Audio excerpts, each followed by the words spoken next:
Things are getting crazy in the silver market. You know it, I know it, and we're going to talk about it today. First, I want to review what happened this week with the price of physical silver and the miners. But then there's two key points I want to hammer home about why the future has never looked brighter for the price of silver. I've got all that for you and a lot more in this video starting right now. The price of physical silver went up about 10%. Yes, you heard that right, 10%. Music to our ears. Last week alone, started the week around $18.50, ended the week right at $20.33.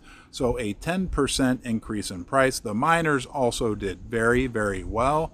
They also were up 10% for the week. So a very, very good week for the price of physical silver and the miners. Now, an interesting point to ponder when it comes to silver is that 3 years ago, an ounce of silver was selling for $15 per ounce, but the mining stocks were still at a higher level. So we have a lot of room to run in both the price of the physical and the price of the mining stocks. Now, we're going to move on to a couple major stories that are going to affect the price of silver as we move into the coming months, quarters, and years. But first, I just wanted to say thank you for joining me in Ron's Basement. You are always welcome here.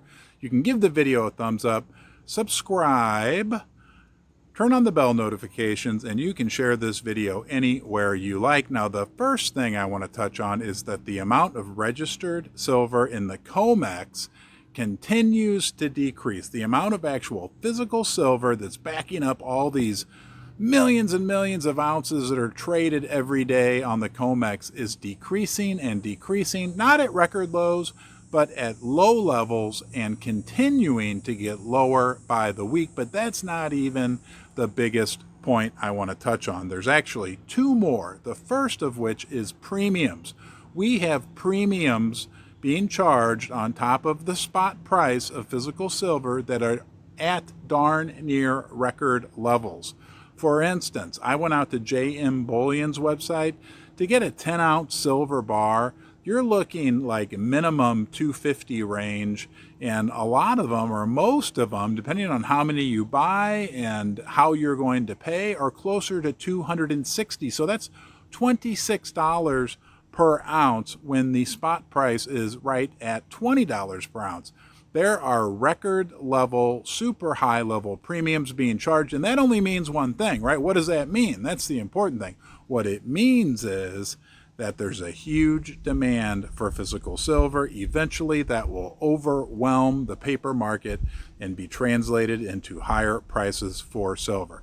Now, let's move on to the final point I want to touch on. I'm hearing more and more talk about major climate initiatives being undertaken, major legislative issues being pushed forward to increase or decrease climate change, however you want to say it, but basically increase drastically the amount of solar energy being generated, not just here in the United States, but throughout the world. We have a huge energy crisis, which is going to demand many, many more solar panels. Now, here's the interesting thing. There were some undercover reports about a week and a half, 2 weeks ago that CNN kind of took on this initiative that like we're going to start really pushing the climate change issue. It seems like there's a coordinated effort to bring climate change back into the forefront and generate these legislative changes that will require more and more solar panels to be produced. And hey guys, solar panels use a ton of silver. That could, in the long run, and not just when they're being built, but in preparation when people start to wake up, that could translate into a much, much, much higher silver price. Hey, thanks for joining me today. I hope you enjoyed this video. Until next time, you be well.